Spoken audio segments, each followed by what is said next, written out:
Okay, good morning, everybody. Life after landmark, and oh my goodness, there's so many things that are happening. And Peterson again, look at her face.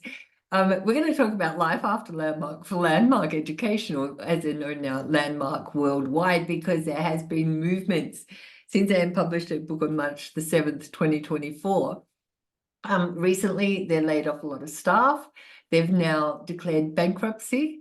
And we've been talking for the last 45 minutes on how how are they going to recover from this? Is it possible? So Anne has some ideas. Hi, Anne, welcome back. Thank you for Hi, joining. I know, Dale. yeah, your communication lines are going out of control now. So what's been happening the last couple of weeks? Well, it's so great because I heard what was it? I think maybe 3 weeks ago now. I'd have to look at my calendar to get probably this Friday, it'll be 3 weeks. Immediately started getting texts from people. There was a staff call going on, and they were announcing the failure of the North American operations, and that this is what people are texting me, and I got it from numerous people. So Landmark, if you don't try to hunt down which one, it was many.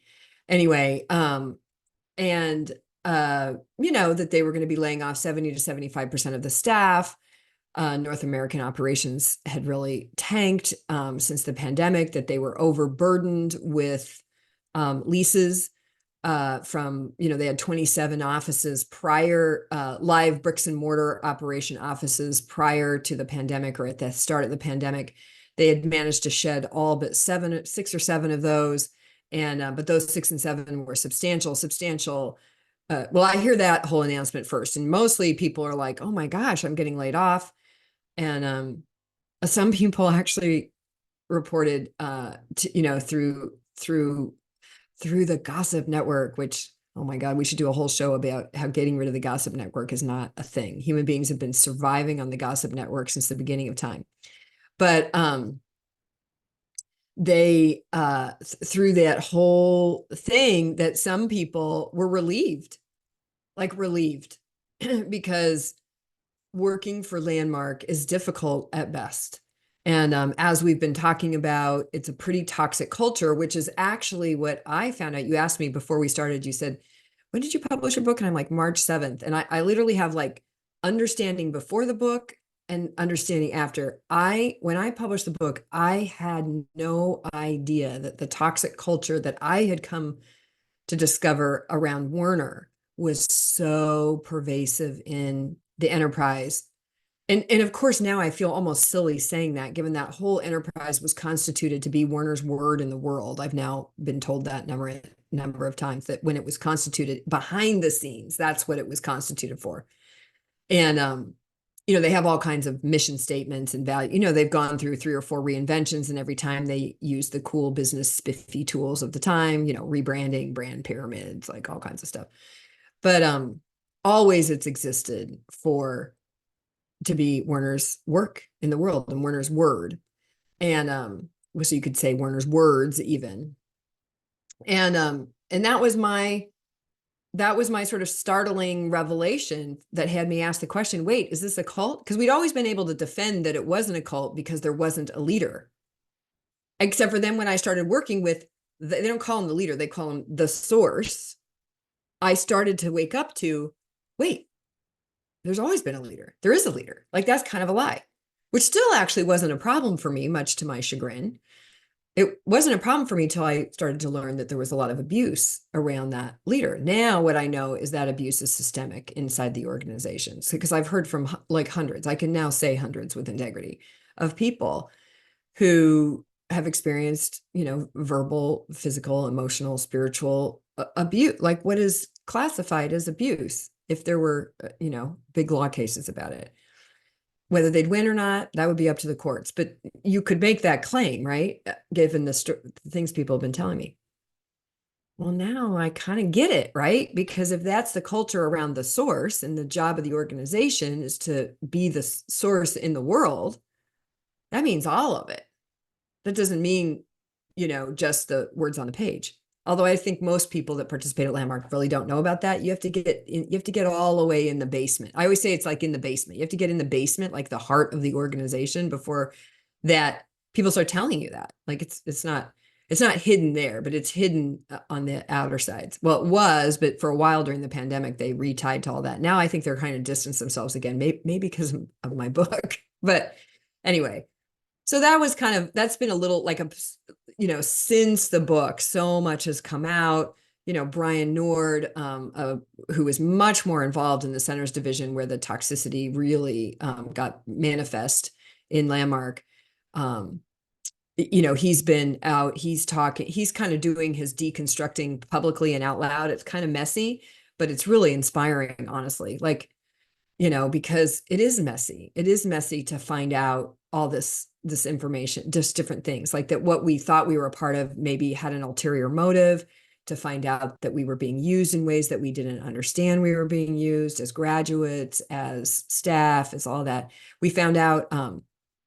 So that brings us, Dale, to what happened a couple of weeks ago. So now, the enterprise is struggling in the pandemic. Not surprising. I don't know a seminar company that I'm really aware of that had that kind of business model that Landmark did that survived the pandemic. So, but I think their failure might be about a little bit more than not getting people back together, because they could have started re-holding live courses 2 years ago. And they didn't do that. They chose instead to try and be online.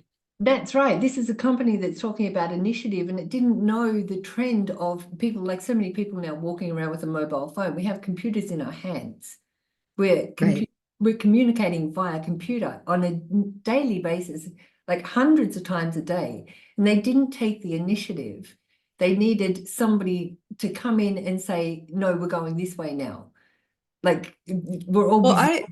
They just didn't, they could, no. I have actually found it. This is my joke. And I mean, literally dinner parties, lots of former staff and sit around and we make this joke. It's very common that Landmark is incredible at being 10 to 15 years behind in terms of business in the world. So I think they've got bigger problems. I think they did try to they used the pandemic, the emergency of the pandemic, like so many companies, to transition online, but they got a bigger problem. Their product doesn't work online because their product is an LGAT. And their primary product, the forum, as I've learned from Dr. John Hunter and whatnot, as I've learned and studied LGATs, there's two of their programs I would comfortably call an LGAT in their form, in how they're delivered and all that, which is the forum and the advanced course. The other ones then build on that and they have tenets of that, but they don't have quite the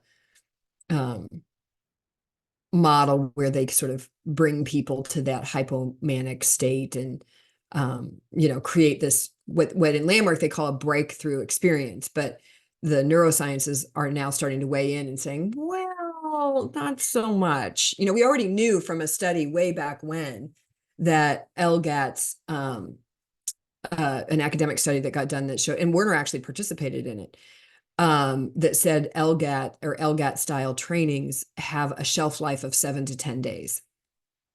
And now, like in mania, for people who have bipolar disorder, when they're in mania, they do big things in their lives in those manic states. And sometimes it turns out, often it doesn't, right? They get divorced, they get married, they have wild sex with people they shouldn't, they they do all kinds of things in a manic state that quite often, when we come down to a more equalized state, we're like, well, I don't know if that was such a good idea.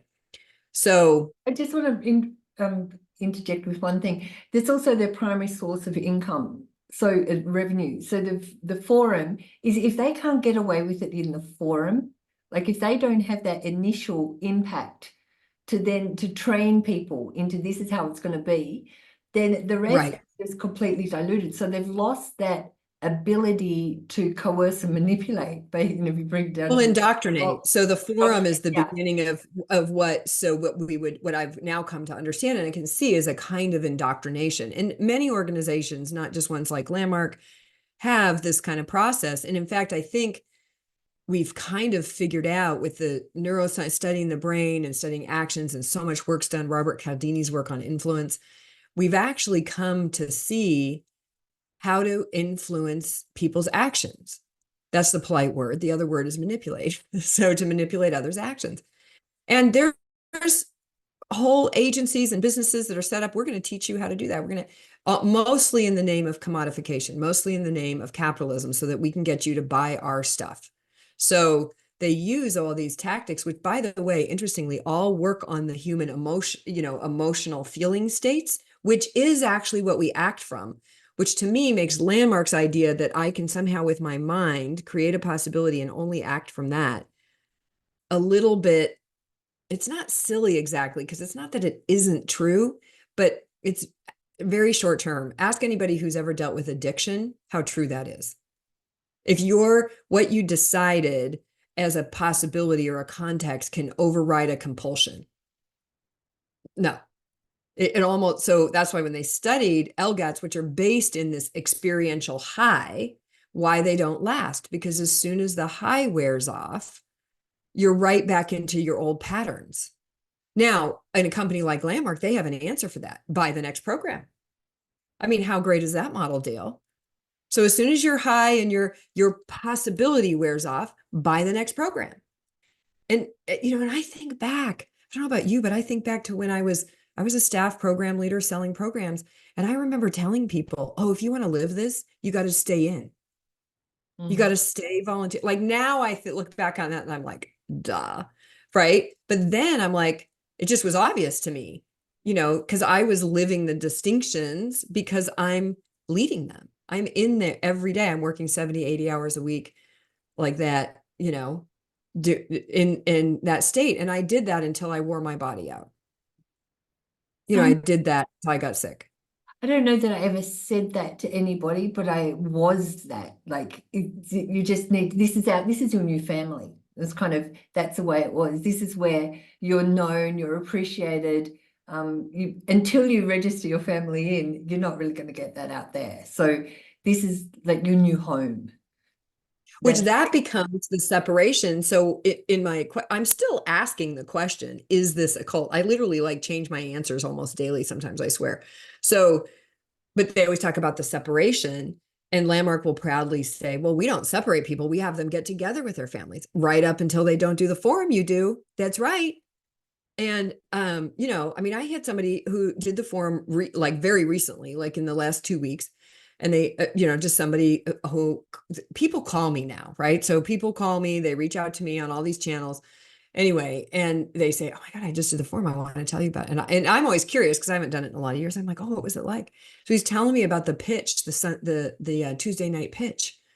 And I'm like, that's the exact same thing they said 15 years ago. Like I could have scripted it, which is oh, I have a consideration. Well, are you going to be your considerations, or are you going to be something bigger? And until you have something bigger, then you're not going to move past those considerations. So I invite you to have the bigger thing be the Landmark Forum, which Dale, by the way, I discovered a few weeks ago, it's $975 now for an in-person forum. Whoa, okay. In person, So but still online.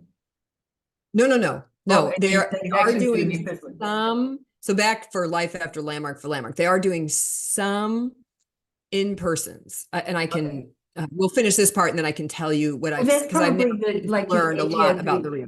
that's probably like the creme de la creme of the courses is like in person now. That's like that would be sold as something I really. believe I believe what they're doing. I could probably actually just look really quick because somebody sent me a sales flyer. They texted me, look at here's the new sales flyer thing Okay, the so other while day. you're doing that, I just want to say, so one thing that started to have me question what was going on was that the forum leaders always came in with the same killer share. When you go over Yes. they're saying the same thing. I remember being at forum after forum, and I was almost verbatim when David Miles was up there, him telling about his experience in Papua New Guinea and cutting people open and really realizing that we were all just tubes, and the insights that he had. I was like, out of all the things that are happening in your life, you don't have anything new to share. So it was like playing a recording. And that's when I started to think, surely there's something, their lives must be so awesome now that they'd be having new insights to share, but they didn't. Mm-mm. It's not, I've heard some people, outsiders, report and they think that it's scripted. It's not scripted, it's tested, so to speak. So in the early leadership programs, you develop your killer shares. You develop they're called killer shares, at least they were when I trained that program. And you develop them.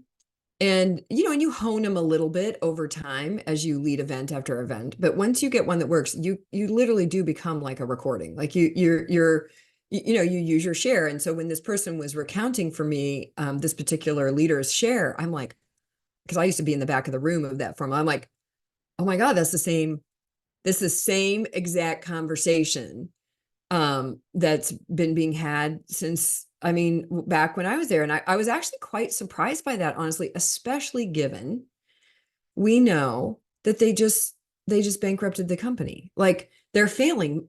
So I don't think taking the program, doing what I would say are structural things, or I talk about it in my book a little bit, is moving the furniture, changing the drapes. You get a new decorator. You have the same house, but you get a new decorator once in a while, and you update. To me, that's what Landmark's updates are. They're new decorating.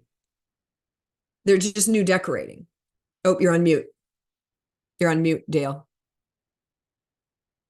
So the words you said, being tested, they've been tested in a particular environment that is in a large setting with doors closed, the seats in a particular shape, the forum leader in Temperature the center. set, the blinds closed, Yes. signs, yeah, very, or Yeah, there's everything about it is information totally. on nothing on the background on the whiteboards or blackboards or something on there, but all directly tested into where the course supervisor would be sitting, the way the participants behave. It's like it's tested, but it's not tested in this environment. It's like they've lost sight of how the environment has changed over time. And they just keep Yes. bringing their same laboratory into a different environment and it's not working, blaming a pandemic. Well, exactly. And I think, from what I've heard about the online, so I found the prices, by the way, just for anybody that's curious. So these are United States, um, an online program, standard tuition, $895. But this is somebody sent me this from an evening session, $895. But if from an end session, wherever they were doing it, but if you registered, within a certain amount of time, you could get it for $695. So still I mean, when I did it, it was $395. I think it had gotten up to five something before the pandemic. And for the live program, and a live 3-day experience. And then let's see, the live in-person one is $975, which is a huge jump. It's almost double. And if you register within the certain amount of time, whatever it is, it's $775. And here's the thing. Look, I've been running an event business selling programs. I sold Werner's program. That was how my event business got started, right? And then I had some other gurus and I sold some of their programs, or tried anyway. And I learned a lot in those 9 years, 2012 to 2019. And then I tried to revive it myself during the pandemic, or post-pandemic. We started trying around 2022. And anyway, these are not uncommon tactics. Of course, this is the price, but if you register now, it's less. They're trying to take advantage of the elevated mood, which everybody does. This is not unique to Landmark, right? So everybody tries to, it's a thing. Interesting. We're having some interesting conversations about that, Dale. And I launched a safe practitioners workshop, and we actually discussed these tactics inside the context of what is safe and ethical practice of self-development, which I say includes your marketing and sales tactics. So this is a common tactic. And I don't think it's, as long as it's clear and upfront and exact, and you stick to your word, like keep it the same. You say the price raises on this day, you raise it on that day. The other thing I noticed, honestly, for a 3-day in the marketplace, for a 3-day, all day, 13 hours a day workshop, that's actually not that out of a range price. See, I think Landmark's, as I understood it, Landmark's previous model was to keep the price at what it needed to be this is what they used to tell us, to break even. What they didn't tell us is break even included a lot of money going to Werner and some other things we probably didn't know about, but that one I now know about. So break even. And that's kind of what it was. And then the profit was made through the business division, which is Vanto now, through the wisdom area, which is where I led, through some other, the licensees. The licensees to me are the most bilked out of anybody.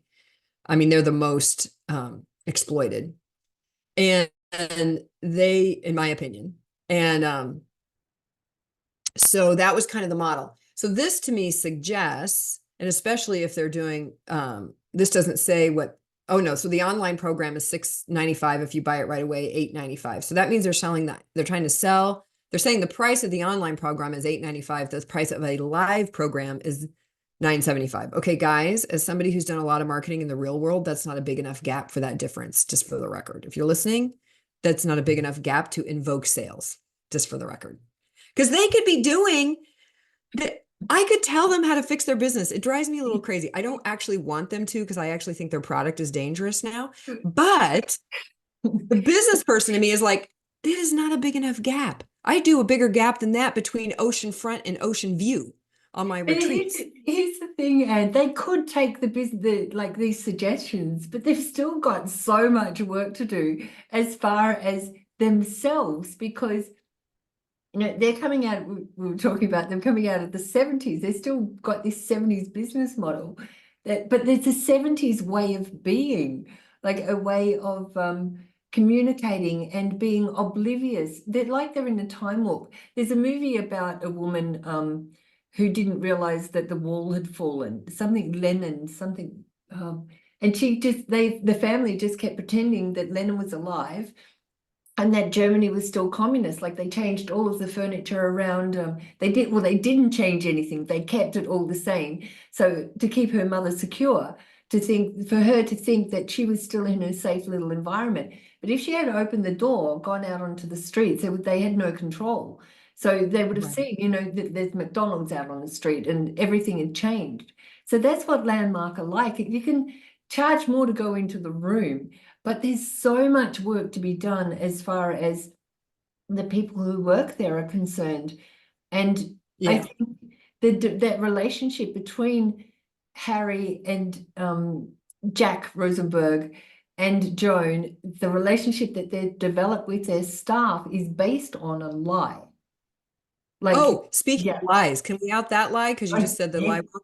So yeah. one of the things, so then we hear all this stuff 3 weeks ago, right? I'm like getting texts from people, and then some people in the because there's a community of formers. There's kind of a diaspora already of Landmark ex leaders and graduates, and then now there's kind of a splinter off calling of, I would say, a community that's questioning. And I call that the recovery community. So the recovery community is like finding out all this information and stuff. And so one of the big things in the announcement is that Harry Rosenberg and Joan Rosenberg are finally retiring. Like, this has been in the works for years. I mean, even when my husband left, which was 2004, Kevin had confided in him that he was going to be trained to take over Joan. So that's 2004. 2015, we know, spends time at world headquarters because he's going to take over for Joan. Supposedly Joan Rosenberg, Werner's sister, who ran the center's operations, which is the bulk of the operations and where the bulk of the abuse is. And she, from what people have shared with me, so she's going to retire 2020, but then the pandemic happens and she decides to stay. So, and many people agree and have talked about it. Sorry, Joan, but people have been talking for years and years and years and years that you were the problem because you would not update, you would not upgrade. There are literally, as I am saying this, just like you're laughing, Dale, there are graduates cheering because nobody's been willing to say it publicly, but we have been saying it privately for years and years and years and years and years. This is the So, gossip network. The gossip network. You cannot control it. The truth yeah. will be spoken. If it's shunned at one door, it's just going to spread like a virus. What I didn't know is that what I didn't know until now is that part of the saying of that is because that there was so much, verbal and physical abuse throughout the operational world, right? So that going on now, that's changed. Let's put in that caveat, like what we've understood. There was a time in any employment situation where it was okay to scream in the face of your employees. Like, really, in the 1970s, that probably was fine. But in the 2000s, it's not fine. There's like laws against that. So anyway, finally, we're so excited, right? So Harry, so this is what we hear Friday, a couple weeks ago. Harry he's turning over the CEO-ship to Mick Levitt, who has been in waiting. So Mick Levitt's been the in waiting guy for that role for going on 20 years. He's been the president. Kevin Harmon was the in-waiting guy for Jones' role. And around and around all this stuff. So yay, everybody's like, yay, yay, yay. Then last week, this PR blitz happens.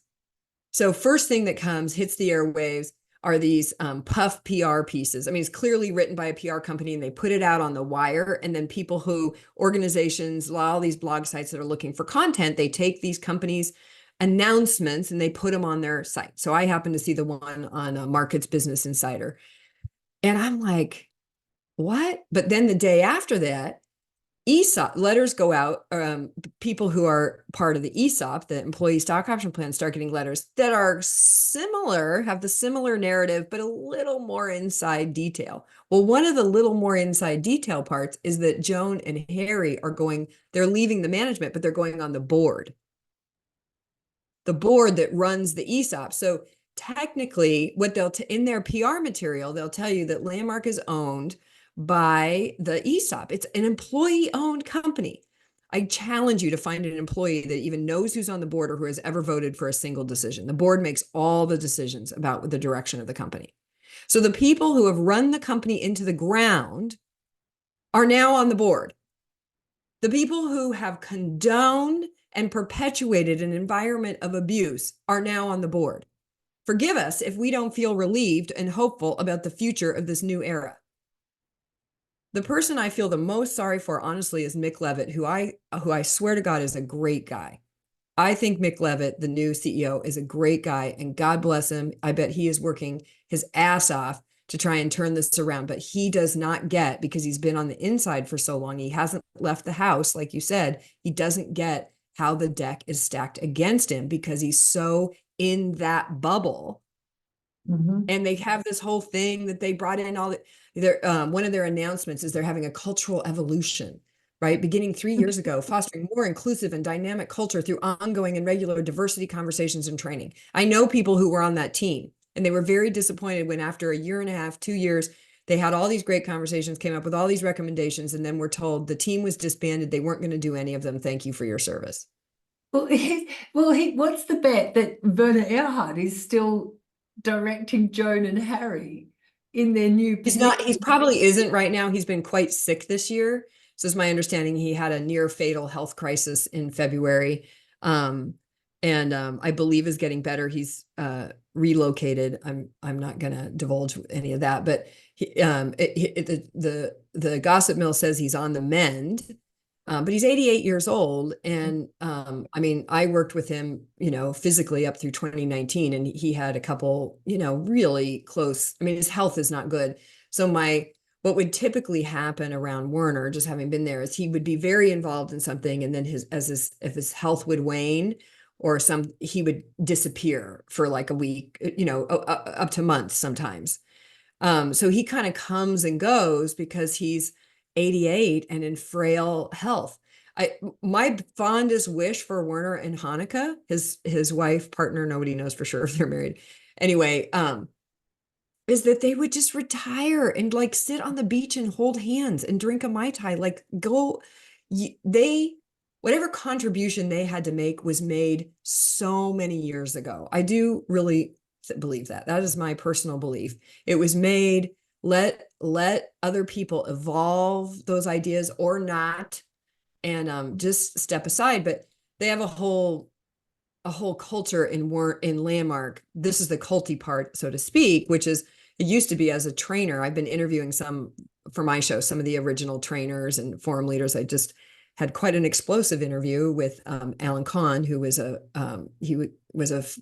forum stat in WE&A. He came on in 1988. So he was there through the transition to Landmark, and then he was on until 2014. And he shares a whole bunch with us. And then I spoke with Ed Gurwitz, who was there in the transition from EST to the forum.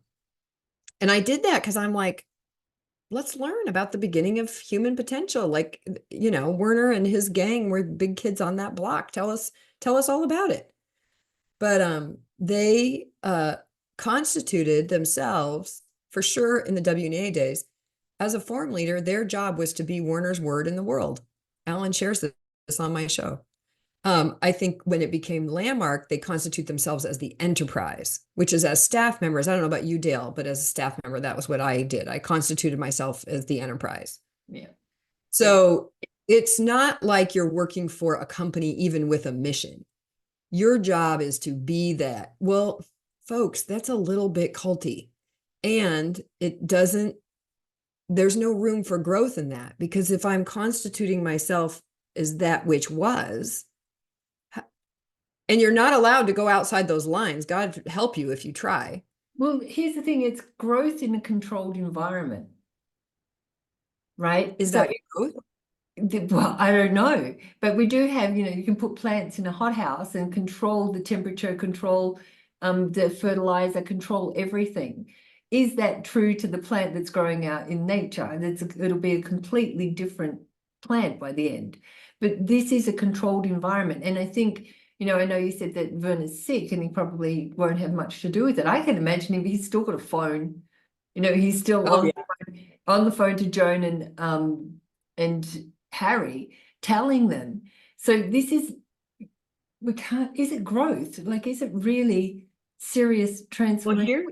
What they're wanting to sell? Here's what I thought. I was a couple of years ago, and I'm going to come back to this project. It just, the world wasn't quite ready for it yet. We tried to launch a summit about collaboration, because I think collaboration is the future. I think it's already here. It's already happening. The collaboration is the future. So as I was studying that, I started to learn, and mostly when I say collaboration, people think of, oh my God, the word just came to, cooperative action, cooperation. So you and I, we have a shared future and we come together and we work together for a period of time. It's very transactional, and it's important. It's a very powerful function. But I started studying collaboration in nature, and what I discovered is that all new species, including if you follow the evolutionary version of science, all new species come from what's called the edge effect. It's where two environments come together and commingle, and something new gets created.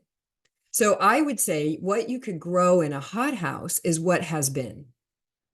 And maybe you can grow it a little taller, a little better, a little greener, maybe more or less nutrition, whatever. Like, we have all these hydroponic farms showing up now, and there's all this controversy to that. But hydroponics is great because you can grow fresh fruits and vegetables in the city, except for, oops, they don't have any of the nutrients, because turns out that comes from the dirt. So, so I think, can you grow things? Yes, but can you really create something new, which is what Landmark claims.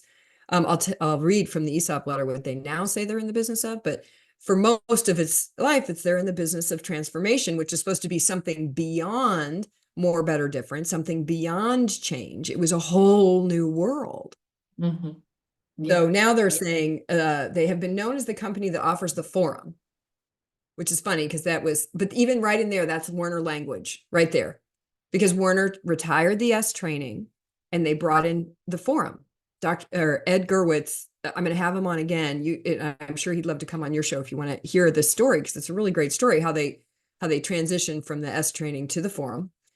And then Landmark takes over, and it's the forum and the advanced course, but it's all the same patterns, just with names. We're now we're branding ourselves as a company known for extraordinary experiences. There's nothing new in that. It was a revolution. It really was a revolution in its time, because people had these deep experiences. So a company known for experiences, a compelling and vital community of graduates. Well, the whole reason most of us stuck around for the abuse was to hang out with each other and break through programs that affect the quality of people's lives and performance. Maybe. They have never allowed a full study to be done, independent study to be done to determine whether or not that happens. And before anybody throws up in the comments the Yankovic study, there was not an independent, full done study with control group. It just was not. And I actually know somebody who did try to do a real study. She's a brilliant, brilliant woman. And she tried to do a study. She got a grant and everything to do a study on the Being a Leader course. And by the time they got done changing everything she wanted to do about the study, it wasn't objective anymore. So it's just like, so no, I think that's the problem. You know, we've talked about the drapes, we've talked about the furniture, we've got the plant analogy, which is a good one. I'm keeping that too. But none of it is dealing with with the real issues, which is being out of date for the times. Yeah. LGATs, what we now know about LGATs, that is ineffective and doesn't work. All that stuff. I don't know why my thumb is up. So there's just something I want to add into what you said about we are hybrids. You know, humans are hybrids, and Landmark are trying to keep this pedigree. And there's always, like, if you look at even dogs, there's always problems with pedigrees. Alsatians are notorious for back pain. Dachshunds are also notorious for spinal injuries. There's certain traits that carry through in pedigrees that are inevitable. And Landmark are trying to stay this pedigree in a really tightly controlled environment, and it's just not working because as our species, I've been following an anthropologist who's pointing to the shapes of the skulls, and it points to that we are hybrids. We land somewhere and we mix. You cannot stop that. That's the effect I was talking about, right? Like, so two cultures, two environments, whether it's a human environment or a natural environment, but where they meet and they mix new species. That's where all new species come from. And this is inherent to humans. If you go through where all of these tribes have landed and the crossbreeding, if you like, the hybridization of humans, it's unstoppable because sex is our natural survival technique. We want to survive, and we're curious beings. We want to find out about this other species and what would happen if. So, but there's nobody there to control people. And where Landmark are really failing is their inability to let people just be and explore and naturally take their work into different cultures or different environments and bring something in. Like, it has to all come from the top. It's so controlled. And that's where it's so old-fashioned, right? Like, yeah, without getting into the right, wrong of all the patriarchy, hierarchy stuff, one of the things that we can see is that that system has reached its end. I mean, it's just everywhere, all over. And Landmark as a business organization, as well as I think their product, is very embedded in those old systems and those old ideas. And people just aren't buying that anymore. When I heard the numbers for the North American, somebody told me yesterday that there was something like 620. I don't know if this is accurate, but even if it's 10 times off, it's still startling number for Landmark Forum registrations last year. You know, we used to, the Seattle Center, you know, Dave's best quarter ever was 9 something. Sorry, honey, I don't remember the exact number. He's very proud of it. But, you know, almost 1,000 in a quarter at a one center of 27. So to have there be like, there's more than the pandemic that's at issue there, I think is the point. And so while I don't know enough to agree or disagree, I don't even think it's my position or job to agree or disagree about their bankruptcy and splitting off their companies into a bunch of subsidiaries and moving money around. And I mean, there's all kinds of financial mischief, but you know what, in the United States, like, that's a thing. I mean, everywhere it's a thing, right? But so, and I don't have skin in the game. I don't have skin in the game of whether Landmark survives or not. I just don't. I'm not out to kill them. I'm also not out to save them. And there are people who have a problem with me because I'm not out to save them. And you know, that I am just genuinely evaluating and learning, because mostly I can see that what I have grown up in is now out of date and old fashioned. Just like when George Floyd was killed here in the United States, and I started actually seeing that a lot of systems and beliefs and language that I used was inappropriate and outdated. And at 55 years old, I'm learning. I have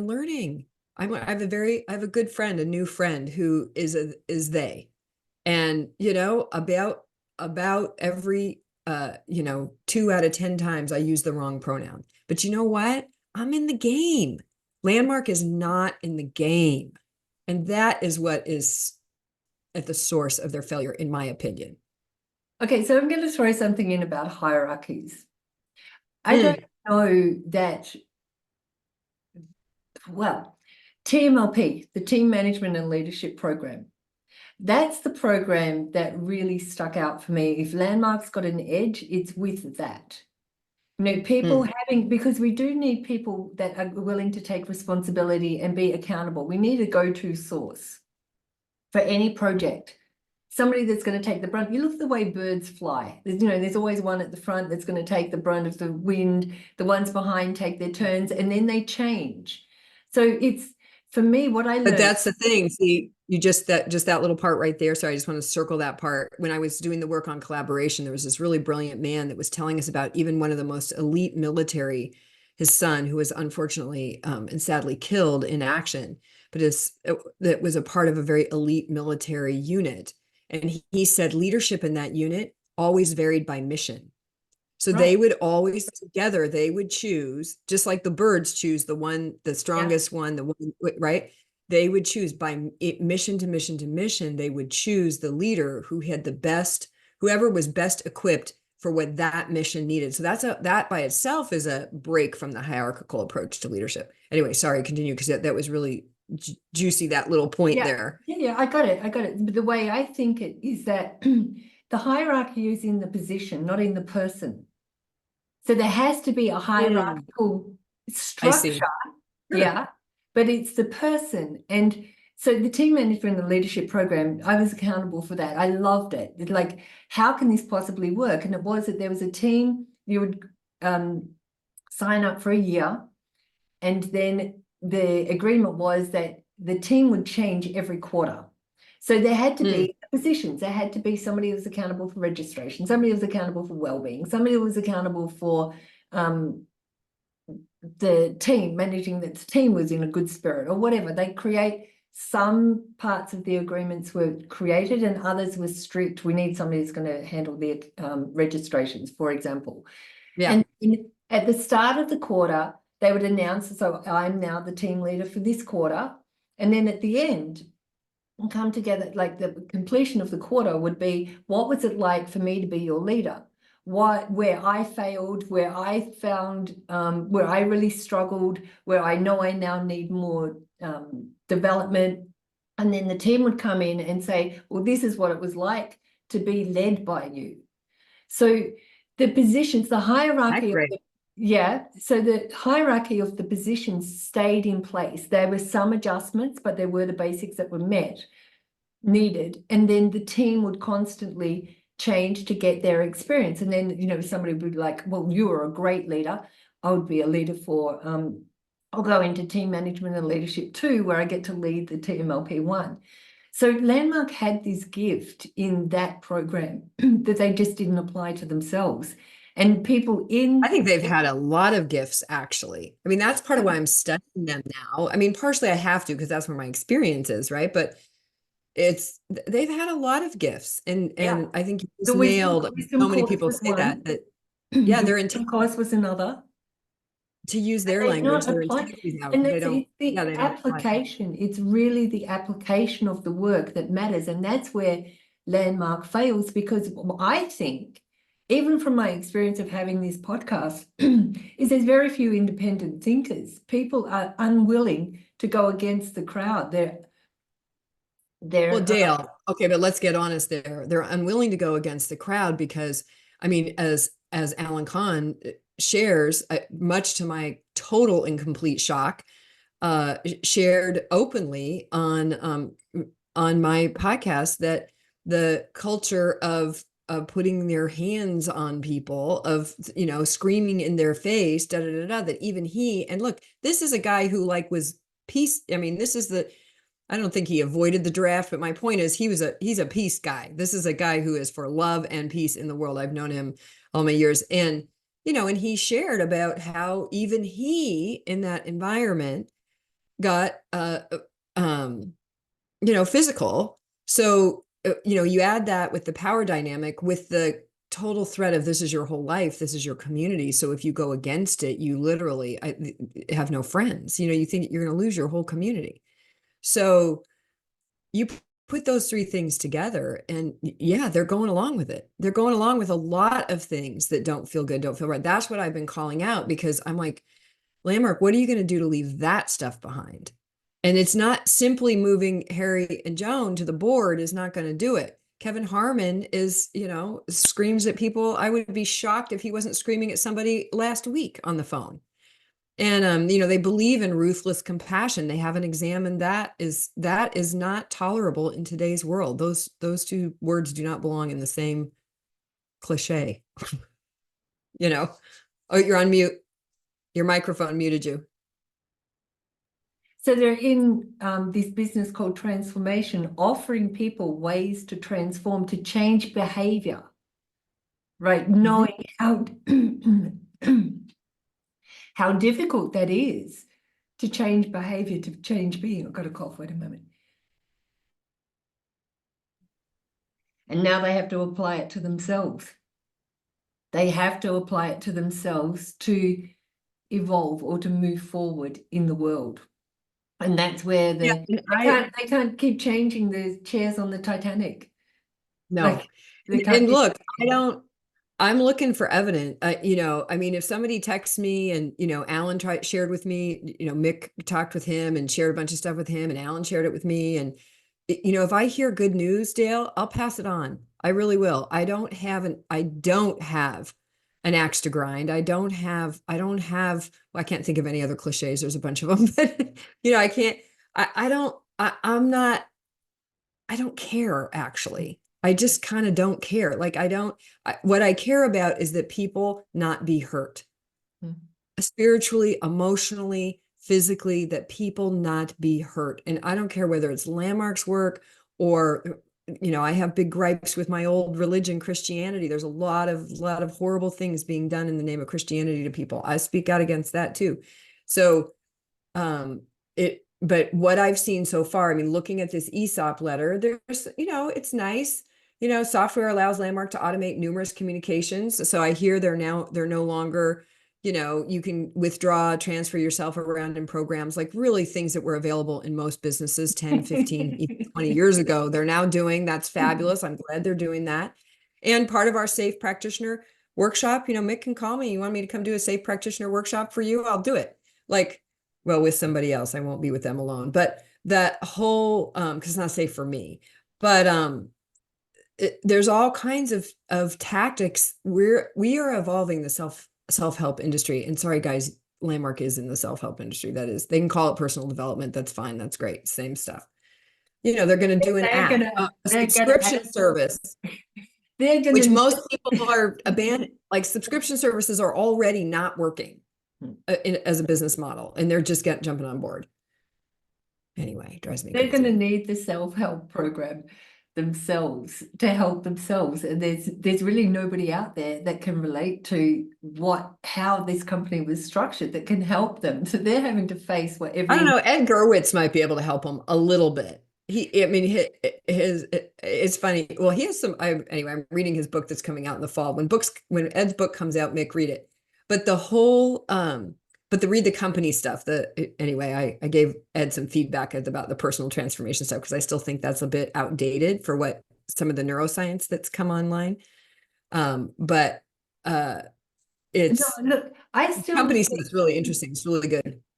It's Werner Erhard is going to have to confront himself. He thinks he's going out on a high, that he's done so well, but he's got to face the reality now that people are starting to speak out. I actually, Dale, do we think really, is it Werner? Look, as far as I'm concerned, let Werner go in peace. He'll deal with his own demons. It's between him and his God and the people that he has victimized. Fine. Now, I'm not going to hide for him. I'm not going to be an enabler by hiding his behavior. That's the decision I made when I wrote my book. But fine, let the guy go. I actually don't think it's the Werner Erhards and really the true narcissist. I don't think they're as much a problem as the enablers, the people that try to ride their coattails for fame, for fortune, for success, or even for transformation. Everybody's trying to get back to who Werner was in the height of the S days. It's not happening. It's not happening. And we're seeing, how many big gurus have hit the stars and fallen in the last 5 years. If we just sat down and did an internet search, we would have a giant list. And here's one of the sad things. I'll tell you, you'll find a bunch of landmarkians around them.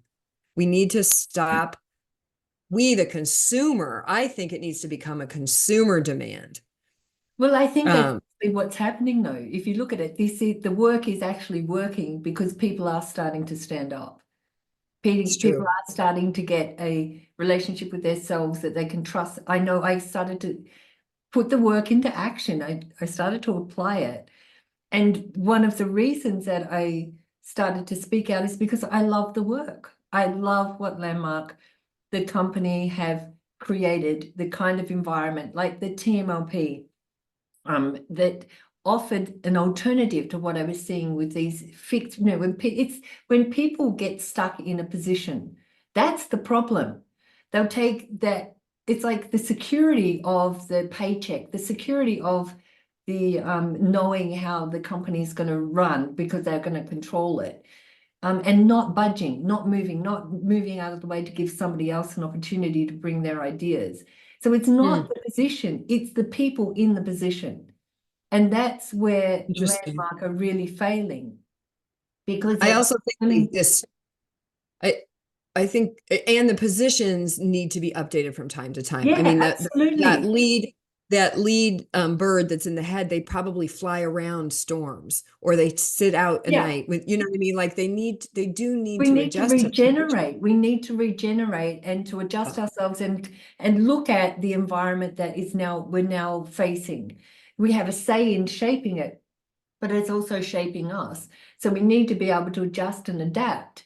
And yes, alter the position, tweak that along the way. So it's a dynamic environment rather than a like set in stone concrete environment that is just not going to adapt. So You know, there's another, oh, go ahead. heaps of work to be done. And I don't know that if, and that's, so coming back to, this is why I started speaking out as well. I love the work, but it's the architecture that really needs to change. And until that happens, it doesn't matter.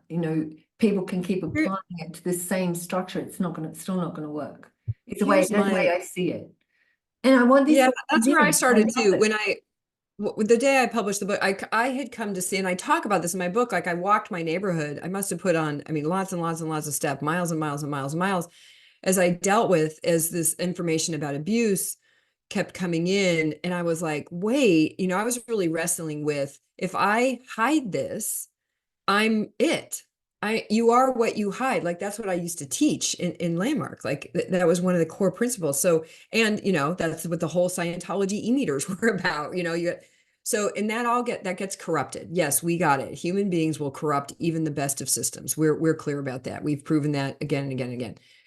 But if we're going, I came to see that if the people who had a death grip on the technology and the ideas continued to continue to do that, the ideas couldn't evolve. Kind of like we were saying earlier about the green, like they couldn't really evolve beyond a little bit here and there.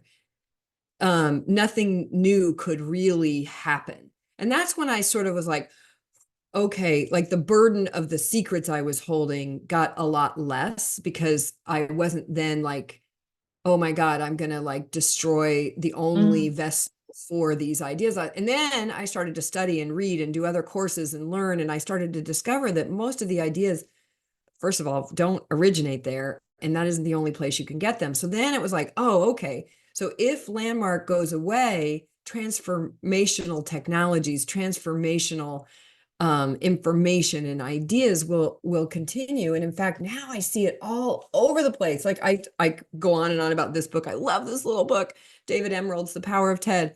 I was at a conference, just flew in today, actually, back from a conference. I listened to a 45-minute, absolutely fantastic. I thought it was a fantastic keynote.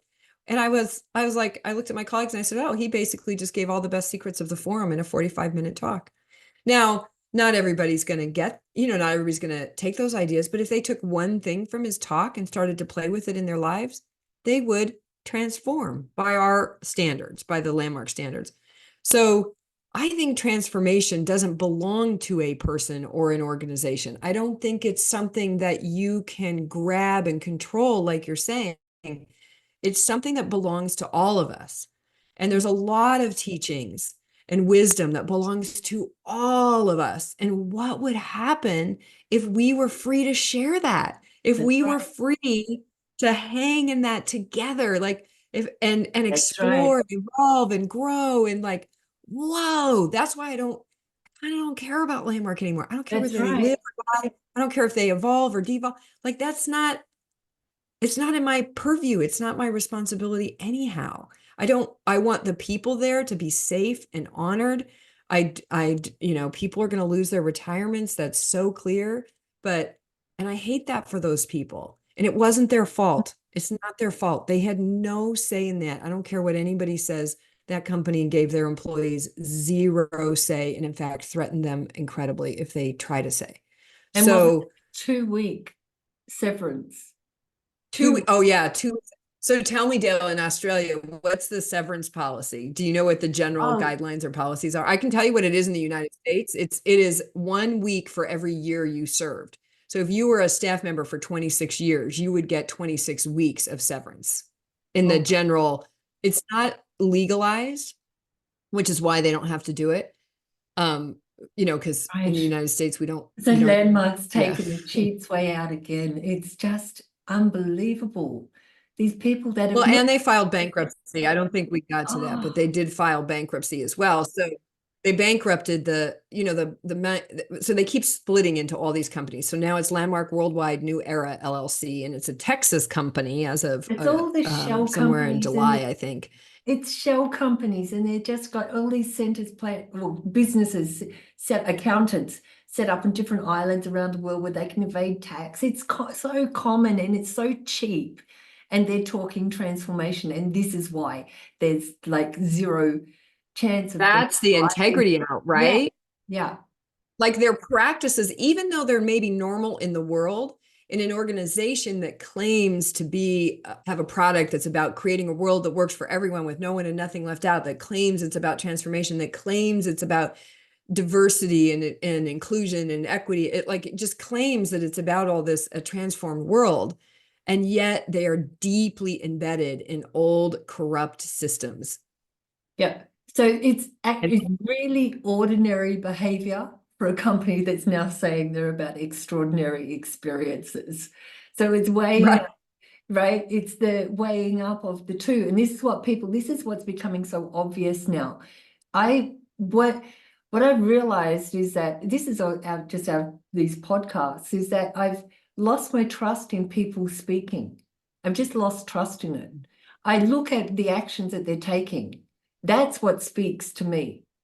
It's how do right, they handle certain situations. I'm not listening to the words anymore. I'm over the right. words. Yeah, So that's it's smart. now about the actions. And this is where I think a lot of people have come to. A lot of people are being burned out by these kind of companies that are doing this same crap over and over and over to people. And there's a point where it's just like, I'm not listening anymore. You show me No. ways that you're going to honor your word. That's what matters, or honor Yeah, our agreement. one of the challenges it's not really a challenge actually. I did challenge at the end of my book. I invite Landmark to get into the Seek Safely game, like get into it. And somebody told me, oh, they'd be happy to have somebody from Seek Safely on their board. That's not getting into the Seek Safely game. That is taking somebody's game and putting it in yours, and so you can claim it and own it. That is not what that looks like. What it looks like is, hey, you could, send an email to me or whatever. Like, what is the Seek Safely? How do we do that? How do we be a part of that? Start asking those questions and then start taking those actions. So one of the ones is you treat your staff well. So they keep claiming that they've gotten, that how the past behaviors are wrong. And I actually do think they think that, but they're not doing any kind of restitution at all. I just started a recovery group with a third party, independent expert and therapist. If they want to become a sponsor of that program and invite their staff to go on there to begin to just sort of unwind and reclaim themselves, it's Rachel Bernstein is absolutely extraordinary. totally lovely. And she does not have any ill will towards Landmark, LifeSpring, any of them. She doesn't have any ill will. What she has is a commitment to people living autonomous, healthy lives and that do no harm. And so there's like, those are the kinds of actions. And I get, look, we live in a really litigious country. We do not make it easy for our companies in the United States to get right. We just don't. We really don't. To be very, I talk about this in my book too. Like we, you know, the threats of lawsuits here are, you know, most companies operate to avoid risk because anybody can sue over anything. Although I do have to say, in my personal experience, mostly it's the companies suing that are the problem. But, you know, hey, don't look too far behind the curtain. Anyway, but to admit that it is challenging for companies to come out and say, hey, we did this wrong, and here's how we're going to start doing it right. But you know what? You don't have to say we did it wrong. Just start doing it right. Mm. You know, and I've seen the bankruptcy filing. I have deep suspicions. I have a suspicion that they have plenty of cash on hand. It's just offshore, or it's in another entity or another whatever. You know, get straight with your ESOP holders, like hold a call, stop sending these letters that are carefully crafted by everybody's, and get them on the call, answer their questions. Like, these are the kinds of actions that let people know, wait, hey, something's changing here. Get Harry and Joan off the damn board. You know, get a board in there. Like, don't tell me you have some committee for cultural evolution. Get a board that represents the future of personal development work. Then you know what? I'll get on your side. Exactly like you said, when you start taking actions that walk the talk, then we can really, really, really talk. Yeah, and that's what they're asking people to do as well. That's what their courses are all about. It's like, you start, make a transformation and start, then go and communicate with this person that something's changed. So that, interesting conversation, Anne. Really, really, really great. I know this is why we meet every 2 weeks, because we just have so much fun. So, and thank you. You know, this is what I wanted when I left Landmark. I wanted to have these kind of conversations. And Me too. where I see the damage that Landmark have made, and it gets me angry and upset, but they've so caused people to be so distrustful of themselves and others. Like, I would have awesome conversations with people in private, sharing where, you know, their heart's broken and how they just want Landmark to transform themselves because it's such great work. And yeah, awesome. But they couldn't trust me. Well, they couldn't trust themselves enough to speak. They couldn't trust me because of this big monster that Landmark are, the threat of being, you know, damaged somehow, that they would have betrayed them. And it's palpable. It's really damaging to people. A complete antithesis of everything that they've taught us. And it's now awesome just to be able to have these kind of conversations. It's like, yes, because it's humans, you know, at the bottom of this, that we do have an environment where we can start sharing and talking and playing all of these things that Landmarks say we can do. Let's open it up. And that's my invitation to anybody that would love to come and share. Landmark, yeah, and that organization and the organizations that are like them, you know, that deliver this kind of, anybody can get in the game. Nobody's saying they can't get in the game. Get in the game. Get in the game. That was where I ended my book, an invitation to get in the game. But it is going to require looking in some really dark corners. And you don't have to tell everybody you're looking, but you got to look. You got to tell some people, and you got to get people who are not indoctrinated into your already always system, and or who have gotten enough distance, have gotten away. This is my other big gripe. I had you know, one of the things, I had somebody come on my show and was saying, like, you know, they want to hear da da da. And I felt icky about that when I got off. So I went and called some trauma experts, and I have some really top level trauma experts in my underbook. And I said, something doesn't feel right about this. Like, the model of completion, and I don't think this is unique just to Landmark, but I call it the 1990s model of completion, right? Which is, I perpetrate something against you, and then I realize I did wrong. And I come to you and I say, Dale, I did wrong. That was wrong what I did. What was the impact on you? How Mm. can I clean that up? Right. Okay, that's great for if I stole a fiver out of your wallet. That's great for, all kinds of normal kinds of human mischief. That is not appropriate for abuse. You never, ever, ever want to send the abuser or harassment. I mean, we learned this with sexual harassment. You never send, if somebody was sexually harassed, you don't send them to the harasser to get complete, unless, of course, you're in Landmark, because that's kind of because they slather this model. And so I had somebody saying like, hey, call me, I'll have a conversation with you. But when I was talking with the trauma experts, when I was talking with a couple, I called a couple from different modalities, and I said, talk to me about this. And they said, no, absolutely not. What you need to do, if you have experienced abuse, whether it's from this organization or any others, and I'm talking about verbal, emotional, physical abuse, first learn what that is, because I've had to learn what that is and discovered that I experience there's a lot of things I excused as not that are that. But if you have experienced that, you need to go to the professionals that really are professional in that, and then heal, do your work for yourself. And then when you're in a position of healing, then if it's appropriate, if you want to, you can go back to your abuser. A wonderful man was in my program that actually facilitated programs for that literally brought together murderers with their victims' families and created forgiveness. But that didn't happen until both parties had done their own healing work. Then they can come together. There's a reason in the 12 steps, make amends is like, I don't know which one it is exactly. It's like 8 or 9. It's way up there. So it's not appropriate for Landmark to come out and say, hey, I'm a new chief in town, and if you've experienced abuse, come tell me about it. Maybe write me a letter. Like, there needs to be some distance.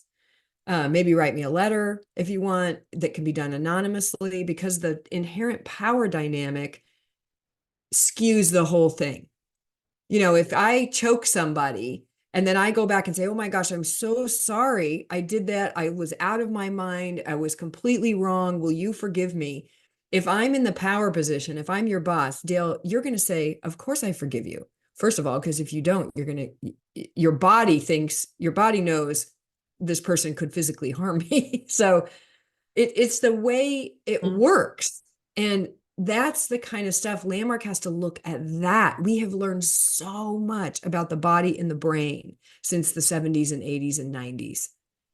And their work is all embedded in what was so then, not our new understanding about the brain, the mind, and it just isn't. And particularly trauma. They're not trauma informed at all, at all. In fact, they continually re-traumatize people. Mm-hmm. Well, Even in the forum, they I, re-traumatize people. I think we've touched on before the parent-child dynamic. They become the parent.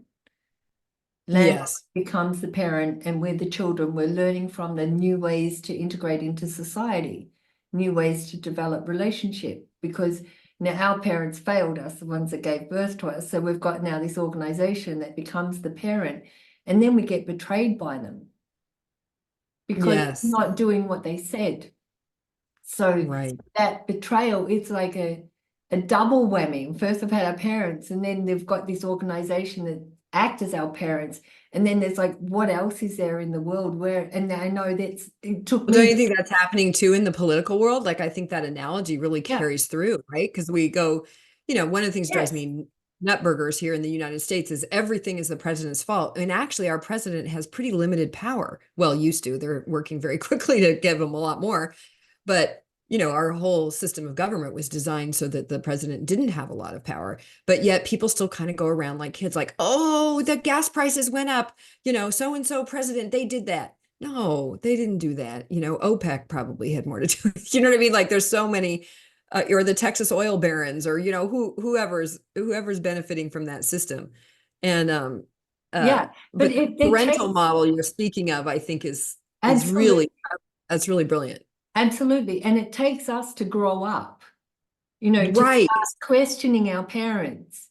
And this is where I see what we're doing with these podcasts. It's like, no, mom, no, dad, wake up. What you're doing is outdated. It doesn't work anymore. I love you, but something's got to give here.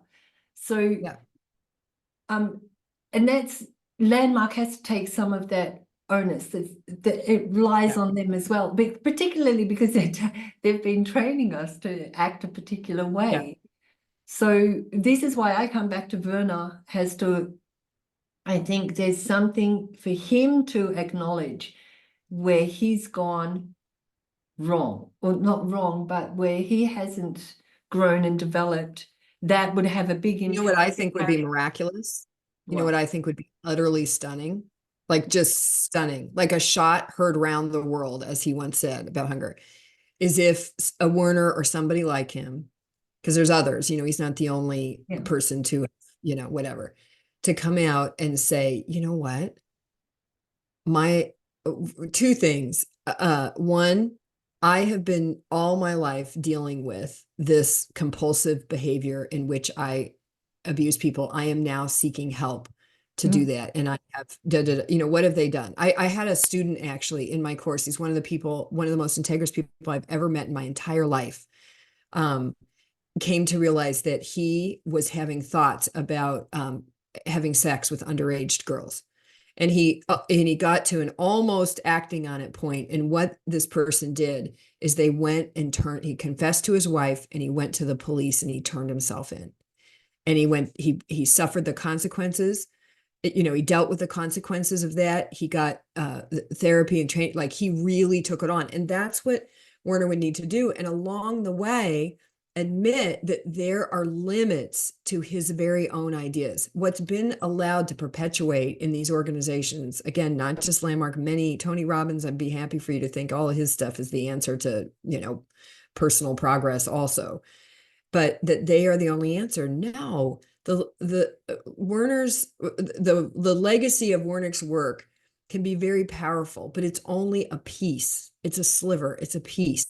And it can be a good piece, but it only is a piece. And if he actually said that, and he goes, you know what? Because Rick Ross says this, one of the ways you know that Werner's style work doesn't work, because it hasn't worked on him.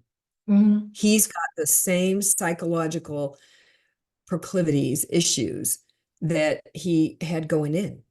So he's not transformed. So why, and so if he came out and really said that, now here's the problem he'd have. He kind of did that once or twice already. He did that when he went back and got his family in Philadelphia. And then he turns around and launches a whole bunch of relationship courses.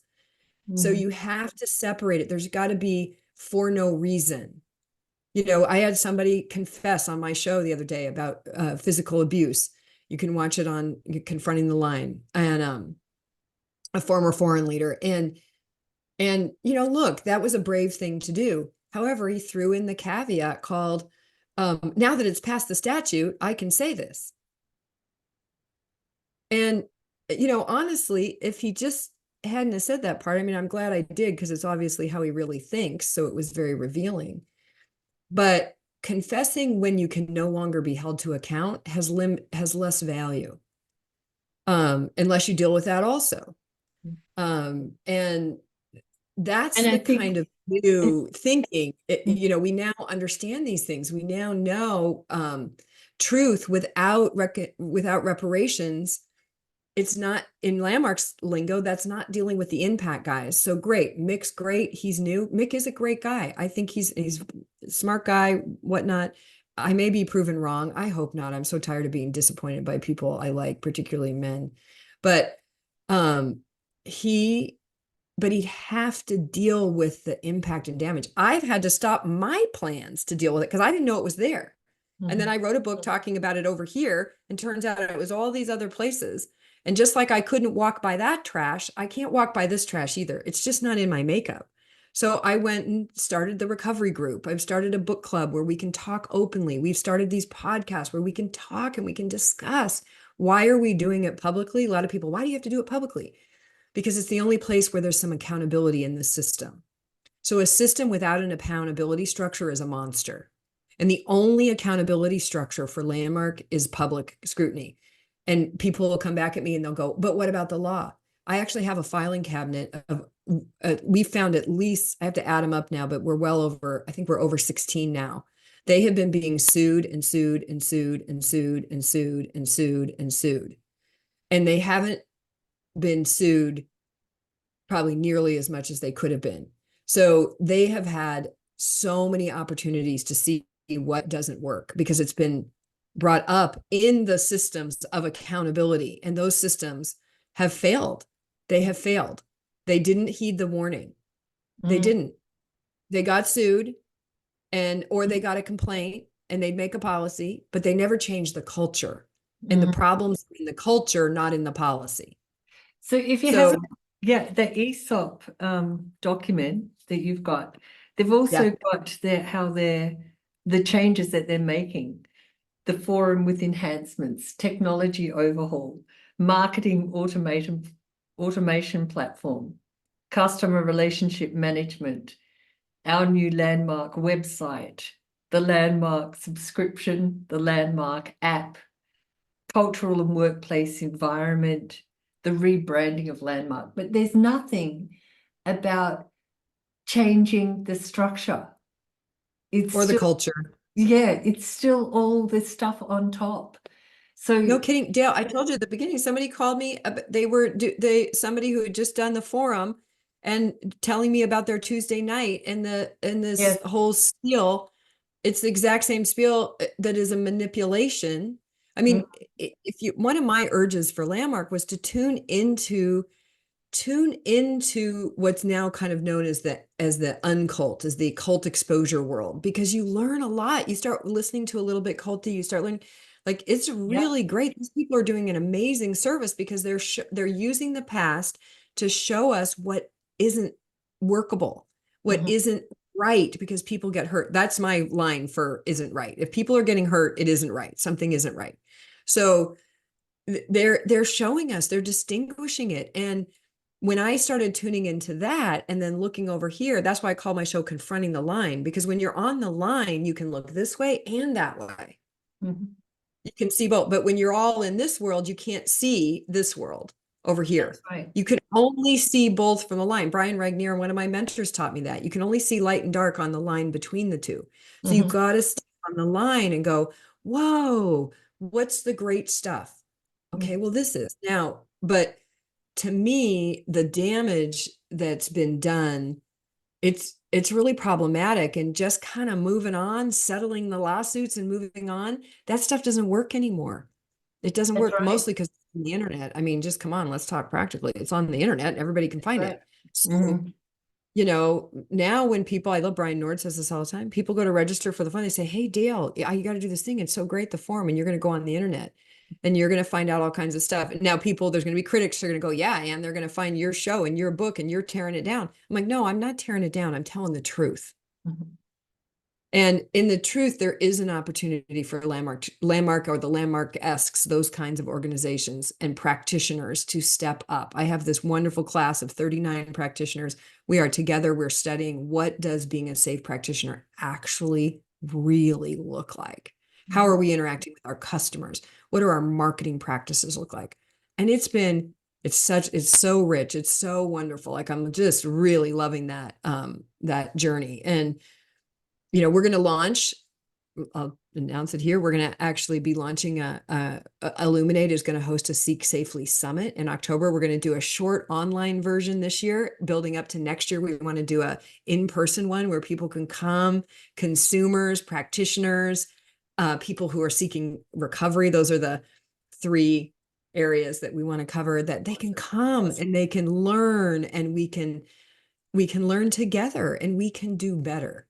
That's my whole thing. We can do better, but not by pretending to look away, and not by PR puff pieces. That's not enough. That's right. That's right. We can see through. They're completely transparent now. We're living in the age of transparency, and that's completely transparent.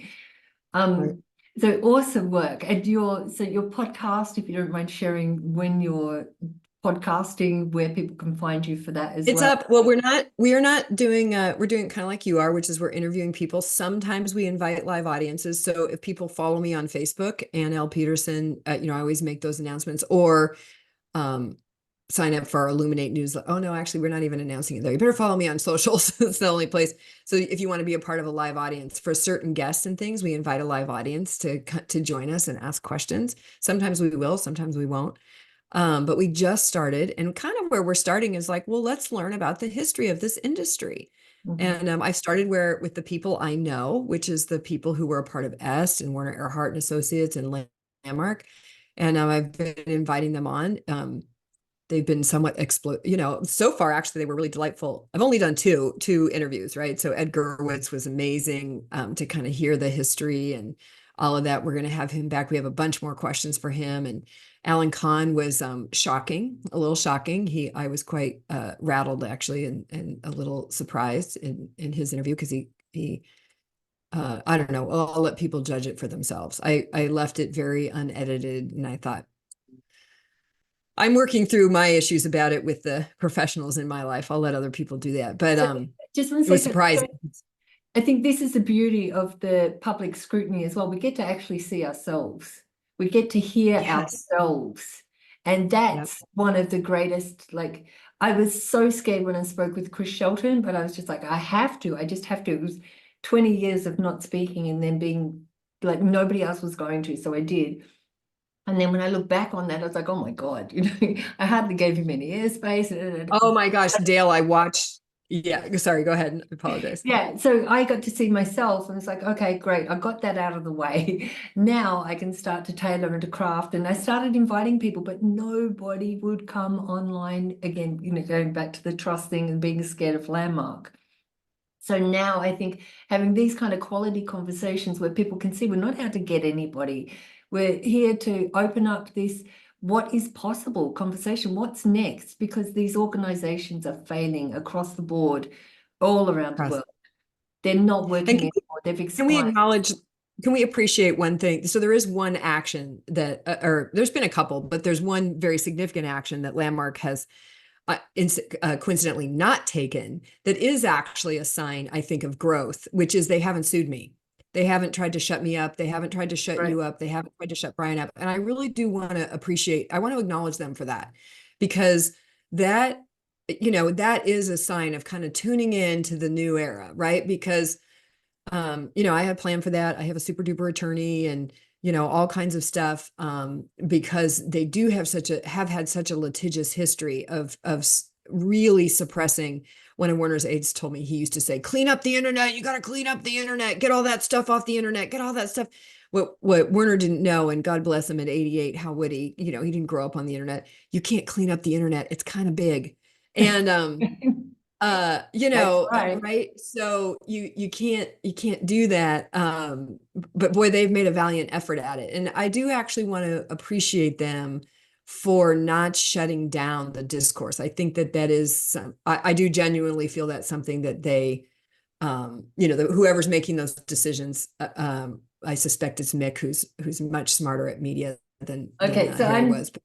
I'm not going to give them any credit for that, because what we're doing is we're just sharing no, absolutely not. We're sharing our personal experience, and this is unquestionable. It's subjective, and there's nobody arguing it. That, on the contrary, more people are coming up and saying, yeah, that happened to me. So Yes, that, that's been, yes. yeah, that is the world we live in now. We're not accusing them of anything. So we've learned that people are now learning ways to communicate our part of the deal, our part of the bargain. What I acknowledge where I went wrong. So they've got nothing. They can't. And I think if they could, they would. But those days are So, definitely, yeah, those days are definitely over. And they're on the back foot. They've already, cutting down that amount of staff, filing for bankruptcy. They're now scuttling back, like backtracking and working out how they can survive. That's their priority. They haven't got any ammunition to attack anybody anymore. So that's true. I'm not giving them any credit for that. I'll give them a tiny Yeah. bit of credit for not suing me, because No. it's very much a relief. But because I didn't want to have to, I was ready, but I didn't want to have to fight them. And I did promise that I would be, I would be fair, and as I see it. So Yeah. for that, thank you for not suing me, Landmark. Okay, awesome. Well, on that note, that's a high note, right? It is a high note. You always like to Yeah. end on a high note. That's Yeah, right. we can end on that. Awesome conversation. We'll chat again, maybe in a couple of weeks. We'll work it out. We'll work it out. Find out what's happening in that 14 days. Like it's accelerating. The It's action, amazing, yeah, right? the movement is really dramatic in the background there. So they're really scuttling, which is awesome. There's movement at the station. Very cool. All right. So let's Gail, sign. can I give you the stuff for the recovery group Oh, yeah, and yeah, they yeah. say some of Yeah. these fun things that people can plug into that are looking to evolve forward? Absolutely. Yeah, we'll put Okay, great. put the links in the bio where you can go further with Anne if you'd like to do that, where you can listen to her podcast as well. Yeah, very cool. Great. Okay, so see you everyone. Thank you very much for listening. Bye, everybody.